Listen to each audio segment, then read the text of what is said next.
The broadcast is now starting. All attendees are in listen-only mode. Hello, everyone. Thank you for joining our webinar, Regional Inequality and Economic Development, Demographic and Technological Change.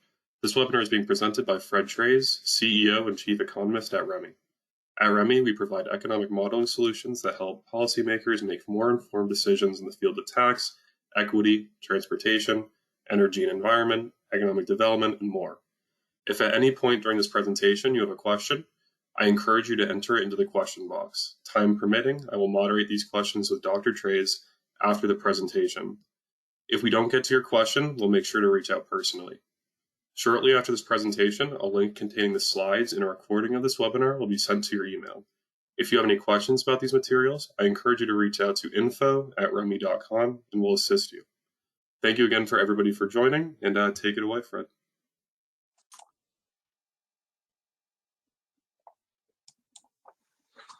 Thank you very much, Brian.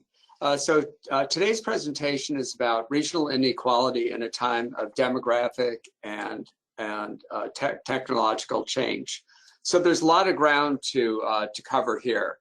I want to look at the challenge of regional inequality and put it in the context of two of the major changes that are happening over the next years and next decades in the U.S., which is the changing demographics of the U.S. and its regions, and also the rapid emergence and adoption of new technologies.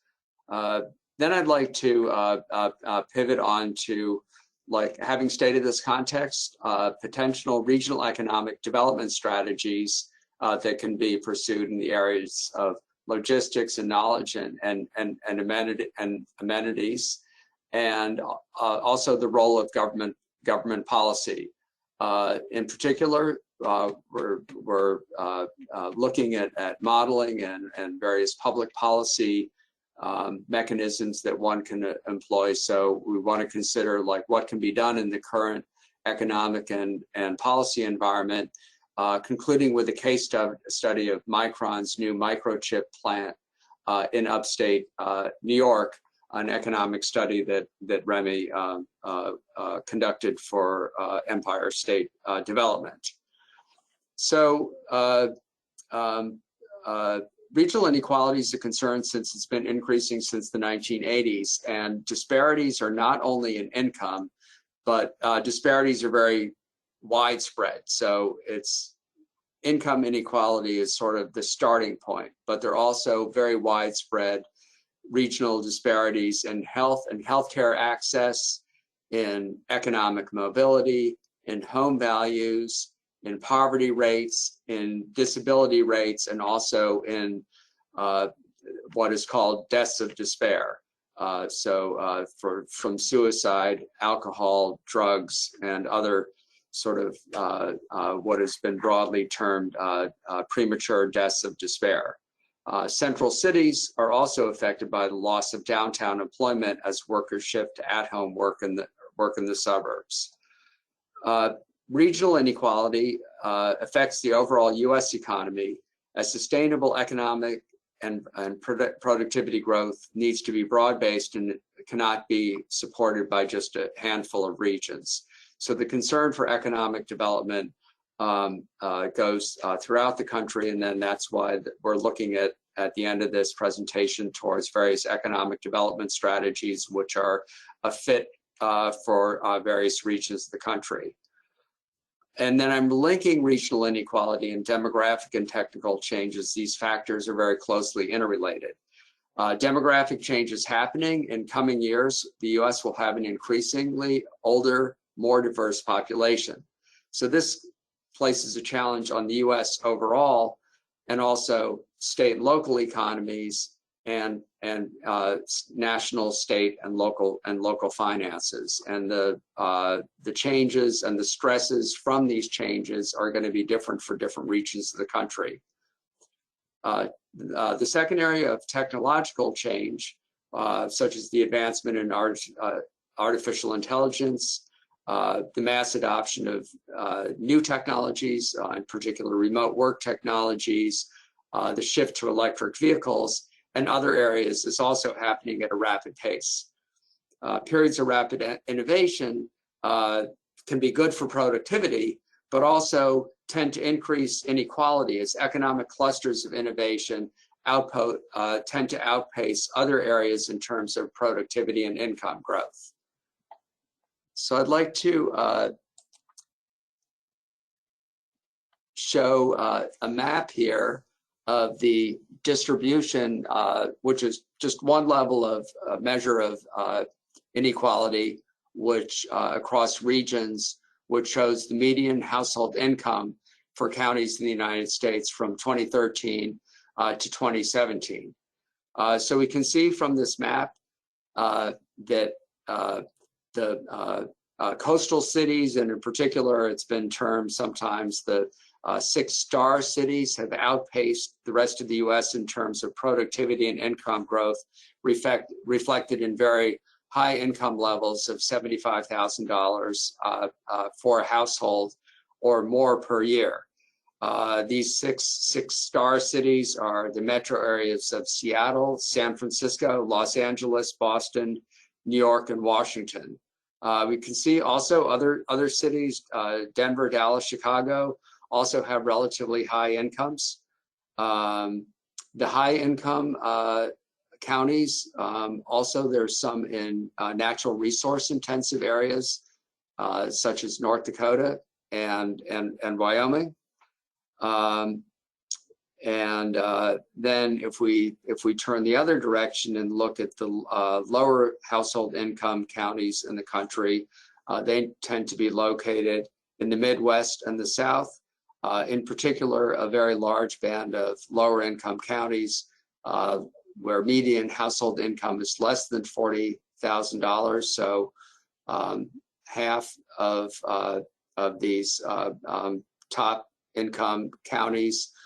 So very broadly in the South, from parts of Arizona, New Mexico, all the way through the South, the Southeast, and up into the Appalachian region with Kentucky and West Virginia.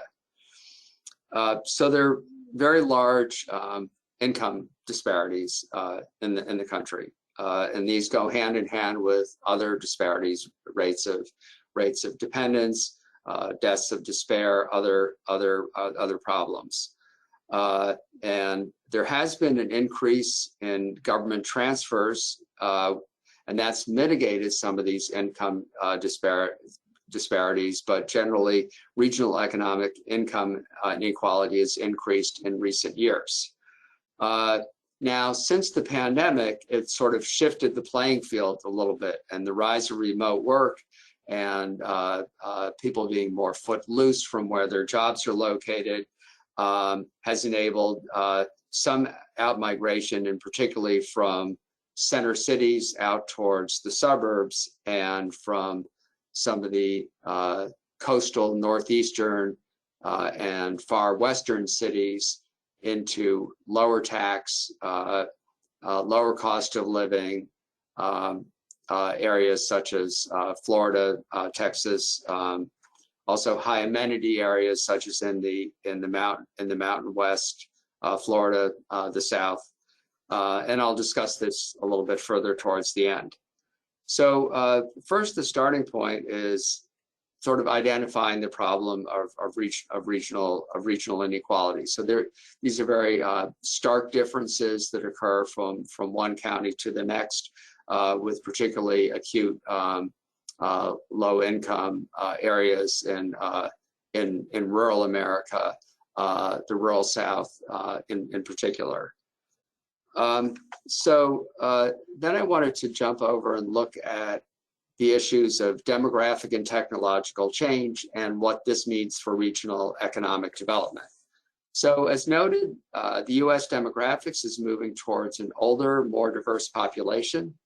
An older population, or the so-called graying of America, is a national issue as well as the regional issue.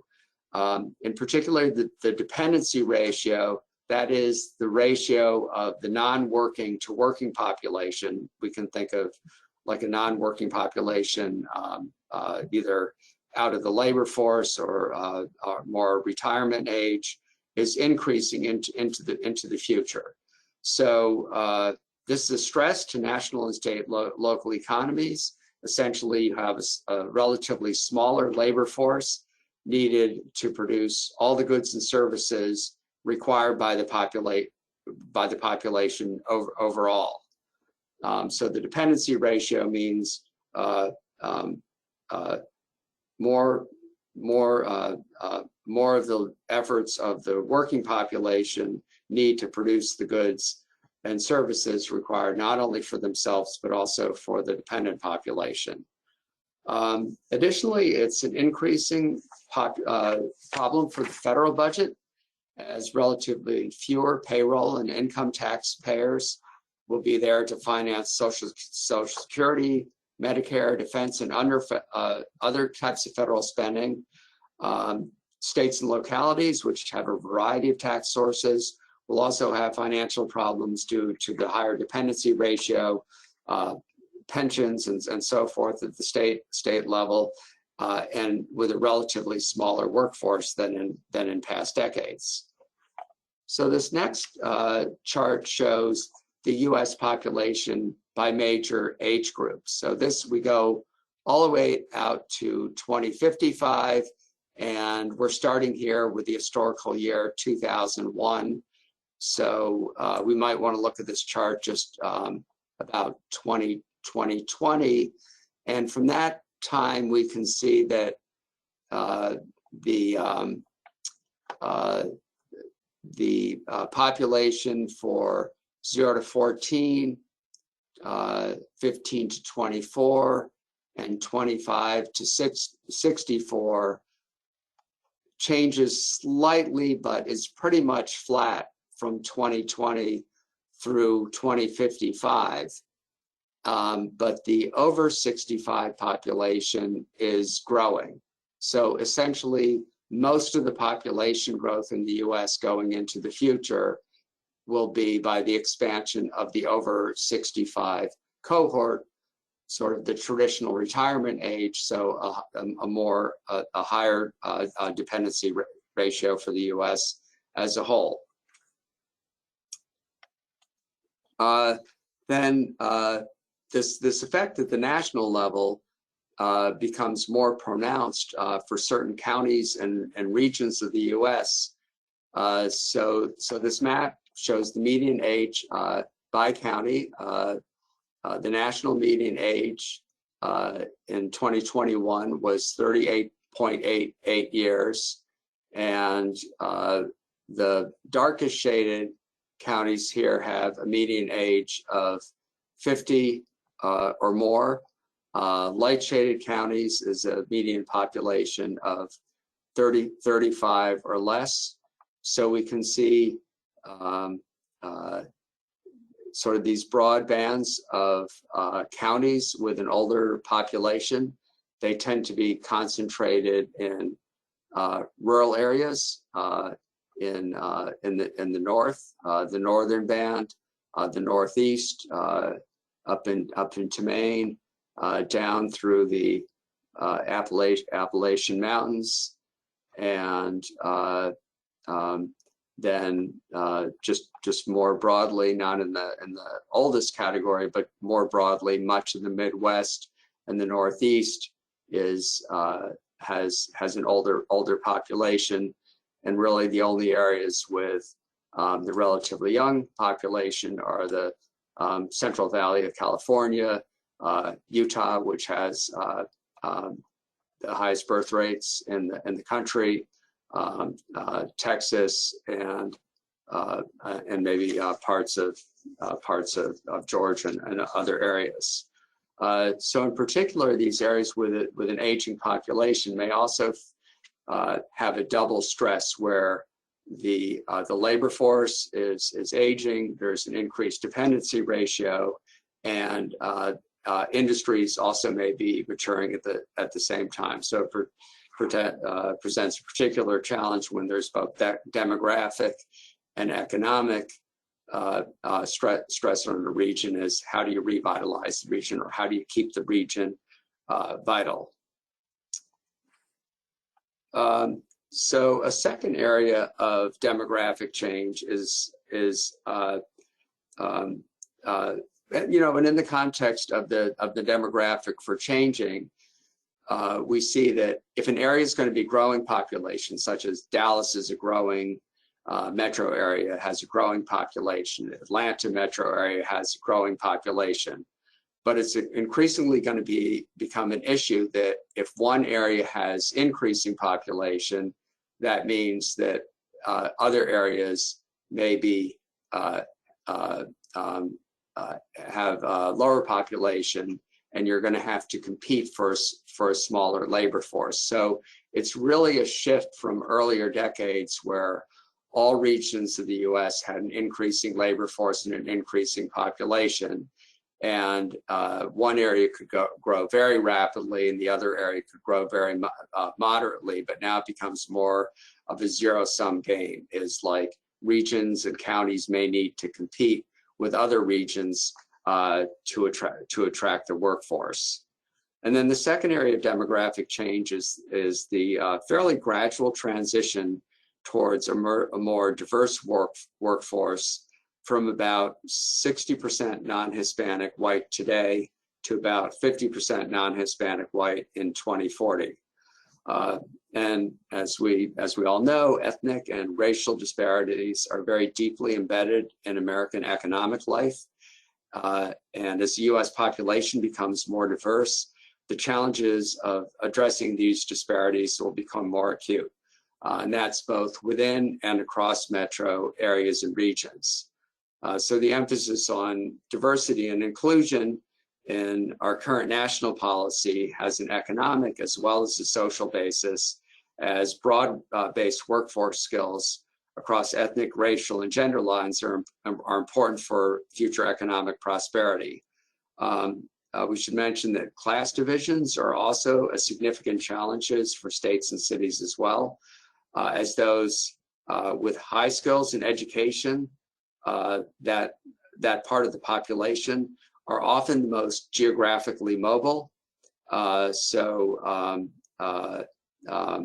As a highly educated, younger, geographically mobile population may move towards high-income regions or sort of magnet cities that attract the those with higher skills and higher level of education, creating a brain drain for relatively lower income regions of the country. In the area of demographics and the changing ethnic and racial makeup of the population, of course, it brings us right into immigration, which is sort of front and center as part of that issue. And it's certainly one of the most heated areas in American politics. We can see in the next chart that in the status quo, immigration is still a very significant part of our country's current and future labor force. So we can see that in this chart. This chart shows that immigration essentially is what maintains the stability of the US population, and labor force, which we showed earlier, was relatively flat over the next several decades. Without this immigration, you'd have a declining labor force. And even we see that starting in 2043, even with continued projection, fairly over 1 million immigrants moving into the US per year, that starting in 2043, that the number of deaths in the US will outweigh the number of births, which is a negative natural increase. So international migrants, we're assuming, along with federal authorities such as Census and Congressional Budget Office, that it remains relatively flat going out into the future. In the current years, there are more births than population, which means we have a natural increase in the population, but this is going to reverse sometime in the next couple of decades.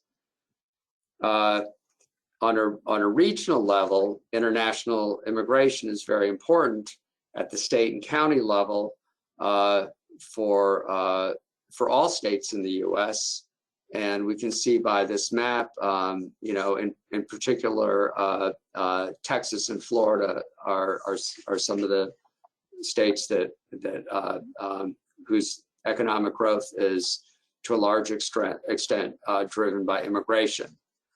Let me just take a second to explain what this map shows. This is a hypothetical counterfactual, so it's not what's happening, it's not what's going to happen. But let's say if we go back here and we see there's about 1 million immigrants, international migrants coming into the US per year. Suppose we just said that that number goes down to 0. And then this map takes into account all the, it's an estimate based on the REMI PI Plus national model. So all the regions interact with each other in terms of labor markets and supply chain and commuting patterns. And if you just zeroed out international migration, we see in a 10-year time period that Texas and Florida's employment would be about 4.5% less than otherwise. So in the no immigration scenario, the employment would go down quite a bit. And then, in fact, every area, even areas that we don't necessarily associate with a lot of immigration, for example, in the Plain States and the Appalachian region, also would see lower employment 10 years in the future in the absence of international migration. This is immigration is obviously a very contentious policy and political topic, and we often hear about the macroeconomic and fiscal benefits of immigration, but it should be noted that there are also economic and fiscal costs related to immigration, and some of the political and policy issues is that the benefits and costs are not equally distributed, and that I'd say accounts in part for the political friction in this area. In regional economic development, who benefits from immigration? Well, businesses that provide goods and services to international migrants, businesses that can hire workers from the immigrant labor force, residential and commercial property developers benefit from additional residential demand, and consumers also benefit from being able to get services provided by an immigrant workforce. However, in terms of what costs and are faced for immigration, native-born workers may feel increased competition from an immigrant workforce, causing pressure on their wages and employment opportunities. In fiscal terms, the federal government, so the national government, is better able to finance Social Security, Medicare, national defense, and other spending paid for at the national level. But at the state and local level, immigrants and their families need additional services for education, healthcare, public safety, and infrastructure, which are financed at the state and local level. And the general population is lower income than the native-born population, so that the tax revenues from the immigrant population are lower per capita tax revenues than the native-born population. So for some states and counties that experience a lot of immigration, and I think we especially along the border region of the U.S. is the tax base is diluted. There's a lot of need for extra governmental services to be paid for by a limited tax base. So it places a fiscal stress at the state and county and municipal level. And I think, how does this apply in terms of economic policy and in economic development in particular, is that we often hear this drumbeat about how important immigration is for economic development, but it also needs to be taken in the context is that the fiscal and economic impact may be uneven, and this concern needs to be addressed in the overall context of, like, how do we formulate a policy which is going to work, and it's going to work for economic development, and it's going to work for the constituents who live within a region. So I'll move on to another topic here, which is that of technological change. Just pause my screen for a second here, and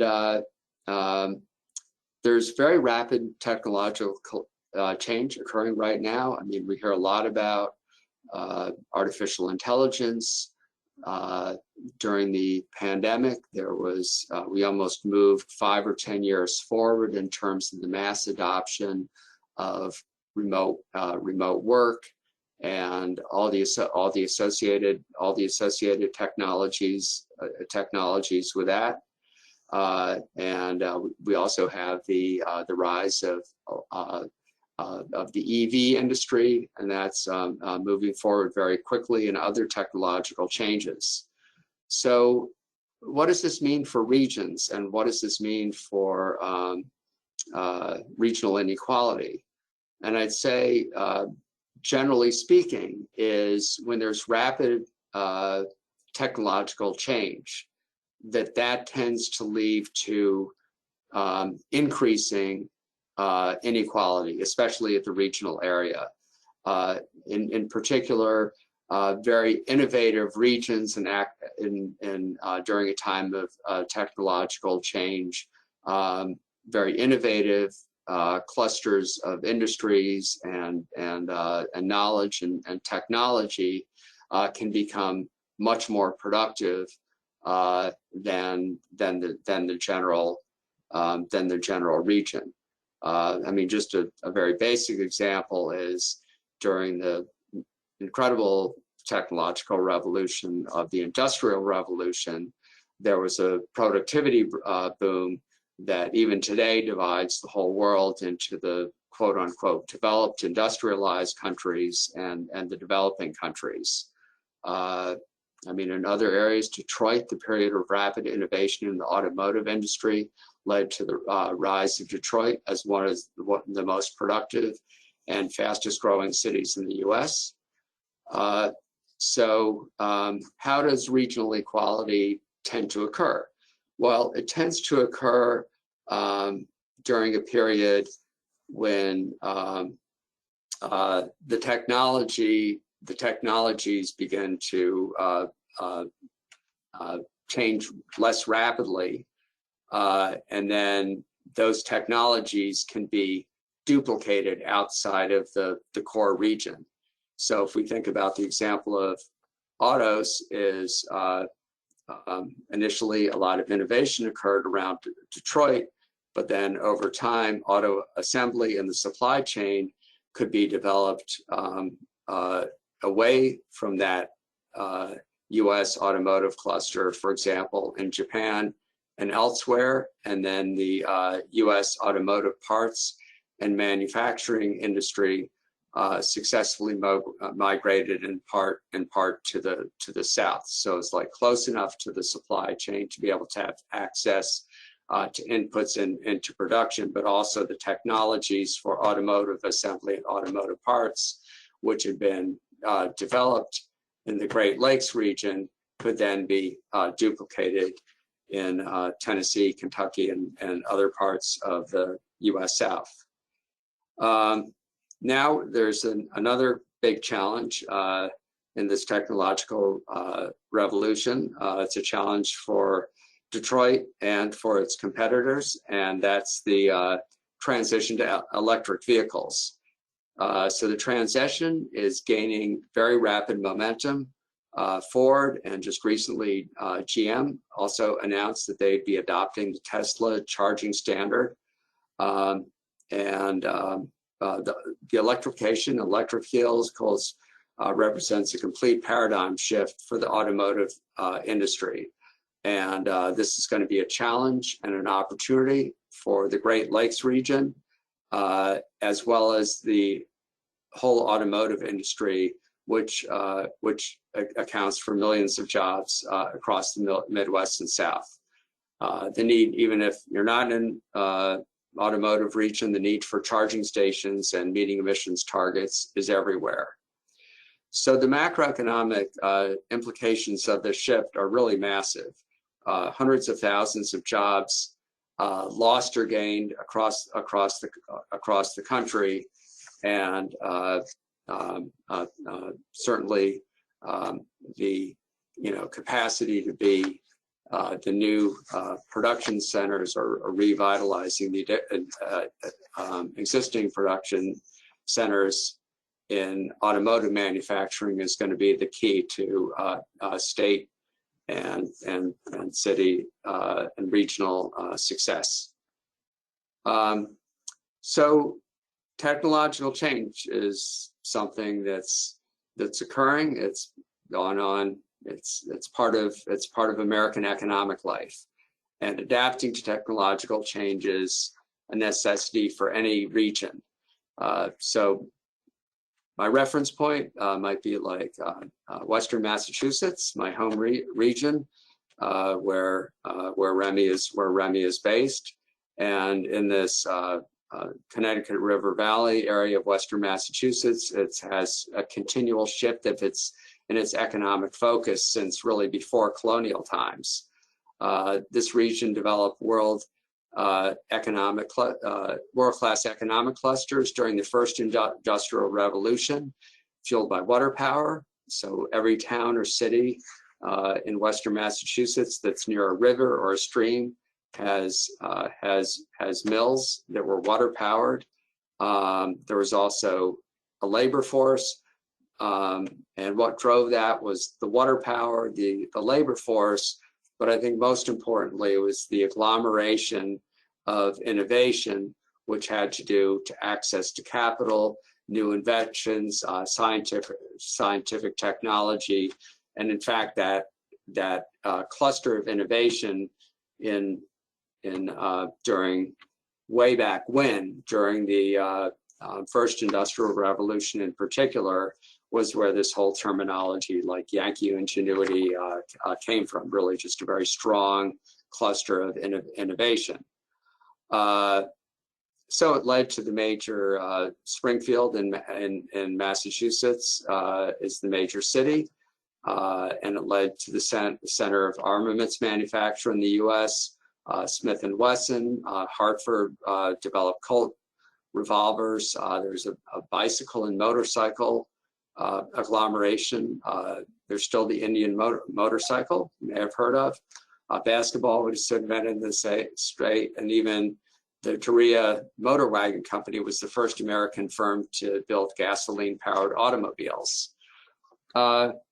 So as with many regions, I mean, this is a tale of like one region of the country, but the idea is that we've had continual innovation and involvement of industries, and that this is something that every region encounters, is how do you transition as technology transitions, as the economy transitions.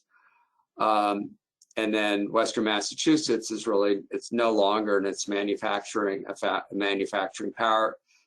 powerhouse, probably 100 years after its heyday.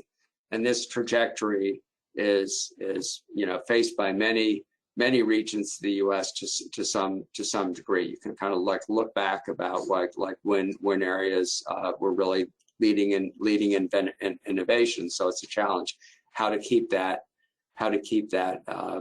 progress and development going with ongoing technological change. So in that context, I wanted to look at 4 strategies, and there are more strategies that would be available for economic growth in U.S. regions. And these strategies are logistics, energy, knowledge, and amenities. So first, if I want to go to take a look at logistics, this shows a map of interstate highway, rail, inland waterways, just to give a sense of the logistics network and supply chain network in the U.S. Transportation of goods from every point of origin to the point of consumption, whether it's final consumption or intermediate goods, is a competitive advantage for many regions of the country. So every day there are massive shipments of goods that occur across national boundaries and very densely with the U.S. And many regions have distinct geographical locations that reinforce their cities' logistics-based industries. Rockford, Illinois, for example, which is about an hour and a half or hour out of Chicago, is located at the intersection of east, west, and north-south interstate highways, freight rail lines, and also has a major freight airport. So that's a geographical location that implies a lot of economic development potential. Memphis, Tennessee is a significant Mississippi River port with dense interstate, highway, and rail access, and the largest cargo airport in the U.S., and has really become a logistics center with the location of FedEx and others. Now, since logistics costs are a key component of manufacturing and fulfilling the demand of the consumer, they're found all across the U.S. And I think the way to really leverage that economic development capacity of logistics is when it's tied into the cost reduction and making it a low-cost location for manufacturing. So, for example, on a large industrial site outside of Memphis, Ford has put in its Blue Oval campus, which is a major new industrial park. So Memphis was able to move its advantage in logistics into an advantage for manufacturing. So a second area I wanted to look at of regional development is that of energy. And this is connected into technological development. There's a lot of innovation and new technologies in the area of energy extraction, energy production. Fracking has revolutionized oil and gas extraction, and that's accounted in the last 20 years for thousands of well-paid jobs and economic growth. This chart is focusing more on renewable energy production and the emergence of new renewable technologies and the adoption of renewable technologies. This will show the percent of electric generation from non-hydro renewable sources. So it's over 12%, especially in the plain states where there are a lot of renewable resources, wind and solar predominantly. And renewable energy production is growing very rapidly, and it's pushed along by advancing technologies. And then also the state and national policies play a big role in this, both kind of like quote unquote stick, that is regulations that are regulating and pushing through adoption of renewables, and then also carrot incentives to subsidize and encourage their development. So renewable resources are not distributed equally. Some places are windy, some places aren't, some places are sunny, some places are not sunny. But they're a very large economic development opportunity for vast stretches of the plain states, and also locations that are very appropriate for low-cost solar energy. They're an increasing share of energy resources, and really interacting a lot with government policy. Electrification of motor vehicle fleet will also drive the shift to renewables, as EV batteries can use and store power at off-peak periods when the wind blows or the sun shines. So one of the issues with renewables is that they're most prevalent in the evening when air conditioning needs are down, but then electric vehicles will be able to store some of that power and then use it to power the automobiles. I mean, if we want to talk about Western Massachusetts, again, we have a city in the valley called Holyoke, which is leverages access to renewable energy. It has its own independent power system for the city based on hydroelectric power, and also logistics location at the intersection of I-90 and I-91, and has leveraged this to get a logistics center with a major Amazon.com distribution center. So a third area I'd like to look at is knowledge centers, and I can look at higher education. So in an innovation economy, knowledge clusters remain an important driver of economic growth. The knowledge economy is productive, well-paid, and growing. Centers of knowledge are productive today, but are also the basis of future industries.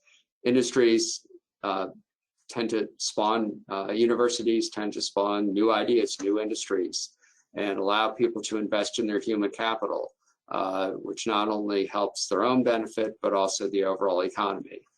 So we see here every state has a major research university, if not more.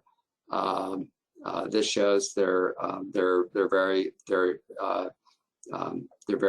broadly throughout the U.S. And we only have to see sort of the vibrancy of areas around Ann Arbor, Michigan, or Columbus, Ohio, or Nashville, Tennessee, to see the current and future importance of major academic institutions as catalysts for centers of knowledge. And a fourth area I'd like to look at for regional development is that of regional amenities, which kind of quality of life factors, which may mean very different things to different people, but we know generally the aspect of a region that makes it an attractive place to live might be cultural amenities such as restaurants, sports teams, parks and entertainment, or geographical features such as mountains and beaches, weather-related amenities, places with warm weather and low humidity. So this map here shows, this is really just the time period kind of through the pandemic. So it was 2020 to 2021. And when you had this flexibility to move and people weren't tied down as much to a physical workspace, there was a lot of migration, especially out to the Mountain West Montana, Idaho, Utah, then to places in Texas. Florida's experienced over this time period a lot of immigration. The coastal southeast, Tennessee, even areas such as northern Maine gained population during this time period. So this sort of indicates where people now that there's a flexibility to work and live wherever you want to, it shows that there was an attraction to places with a perceived high quality of life and or lower cost of living. Boise, Idaho was the fastest growing region, and not only with amenities, but places such as Texas and Florida that have relatively low taxes, also and relatively lower cost of living, sun, warmth, gain population.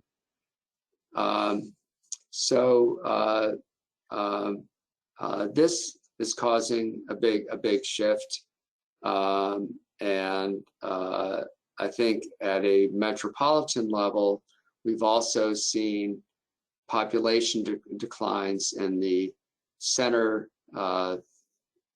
core of major cities such as New York, San Francisco, and other areas.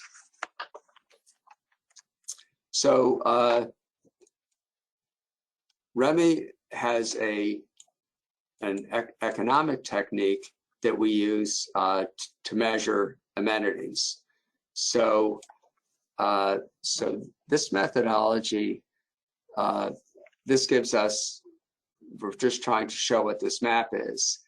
The areas where people have to be paid relatively high wages to attract them to work in the area, we sort of infer are relatively lower amenity areas. So people need to be compensated, even taking into account the cost of living. People need to be compensated extra above the US wage rate in order to attract them to work in the red states here, which are going to be New York, the northeastern states, Massachusetts, Connecticut, New Jersey, Louisiana, slightly above the US wage rate, Illinois, North Dakota, and then states where sort of the reservation wage rate is lower than the national average, which we infer is based to like a high level of amenities. They're attractive places to live in. People are willing to accept a lower wage rate to be able to live and work there. Include the Mountain West states, generally speaking, especially Arizona and Idaho, and then also the South and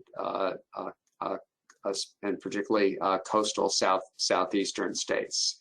So amenities has a way that can be interpreted as an economic factor, and one of the economic development strategies that a region or a city may have is to attract people based on the quality of life and the various positive features of that region.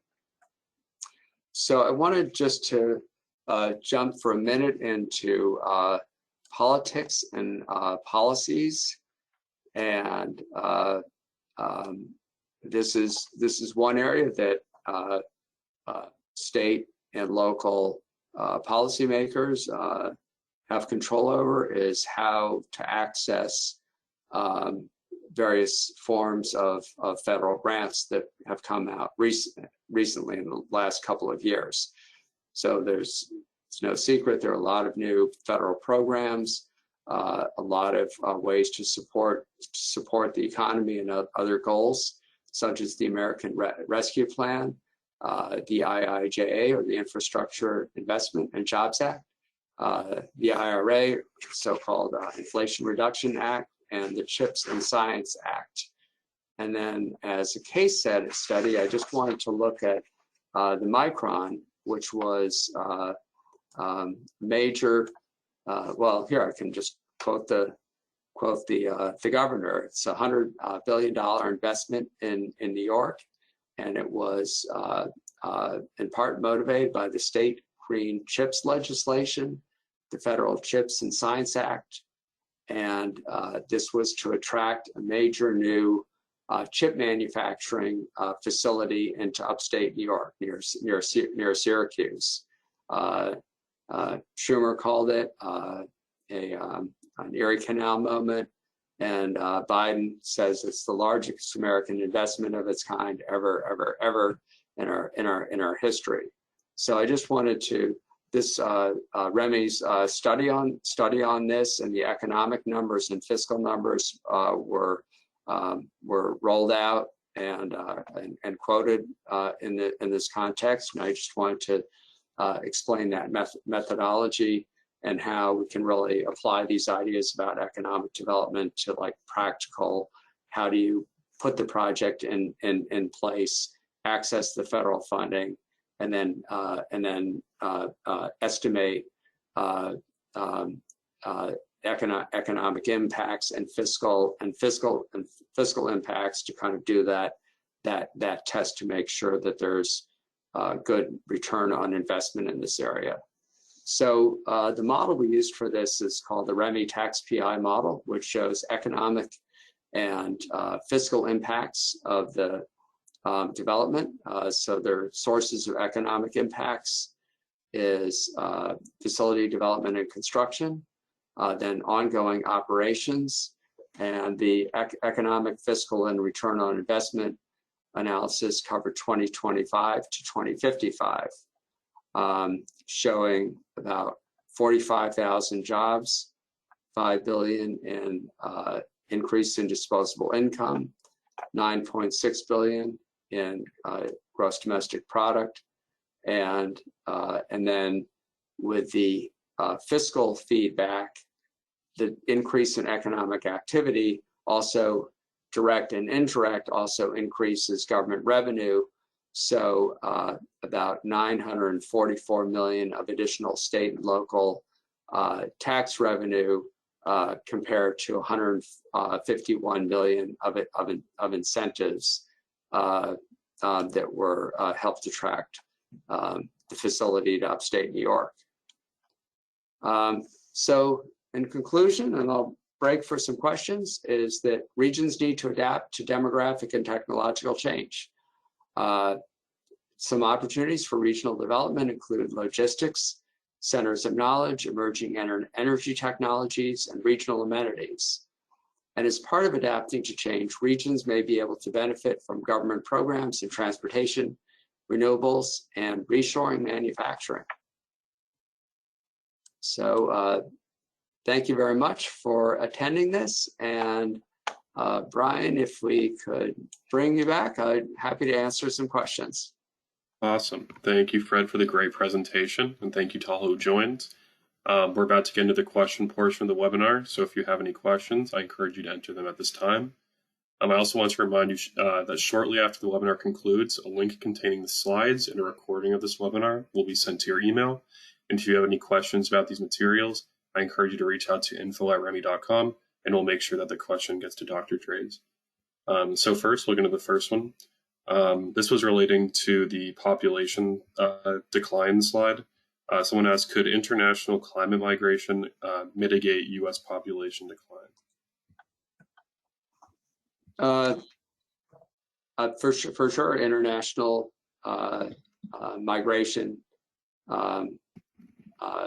has been historically a major factor of growth in the population. It's driven by factors in other countries. It's driven by economic factors in the U.S., but it's also very heavily policy influenced. And there has not been much movement in terms of policy, and we're forecasting into the future, along with Congressional Budget Office and CBO, kind of this status quo without 1 million international migrants coming into the U.S. So looking for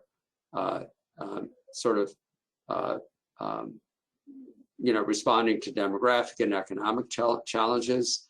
That's certainly been put out there as some kind of immigration reform. But I think that it's important to recognize the context is that the beneficiaries of that policy may be uneven. So it's not, it's not a slam dunk, and there's certainly a lot of challenges. Got it. Awesome. Another question that came in is what REMI policy variables were used in the Micron study case? It was they